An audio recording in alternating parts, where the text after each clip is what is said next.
തെരഞ്ഞെടുപ്പ് തലേന്ന് ഉടുമ്പൻചോലയിൽ വീണ്ടും ഇരട്ട വോട്ട് വിവാദം. ഉടുമ്പൻചോലയിൽ റവന്യൂ അധികൃതർ കണ്ടെത്തിയ 200-അധികം ഇരട്ട വോട്ടുകൾ 19-ന് നടന്ന ആദ്യഘട്ട തെരഞ്ഞെടുപ്പിൽ തമിഴ്നാട്ടിൽ രേഖപ്പെടുത്തിയതായി BJP ആരോപിച്ചു.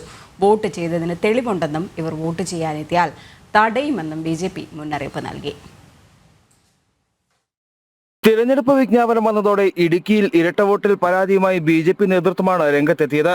ഉടുമ്പൻചോല, ദേവികുളം, പീരുമേട് മണ്ഡലങ്ങളിൽ 50,000-ലധികം ഇരട്ട വോട്ടുകൾ ഉണ്ടെന്നാണ് ആരോപണം. പരാതിയിൽ അന്വേഷണം നടത്തിയ റവന്യൂ വകുപ്പ് ഉടുമ്പൻചോലയിൽ 200 ഇരട്ട വോട്ടുകളുണ്ടെന്ന് കണ്ടെത്തുകയും ചെയ്തു. ഇവരെ വിളിച്ച് നടത്തിയ ഹിയറിംഗിൽ കേരളത്തിൽ മാത്രമേ വോട്ട് ചെയ്യൂവെന്ന് ഉറപ്പ് നൽകിയിരുന്നു.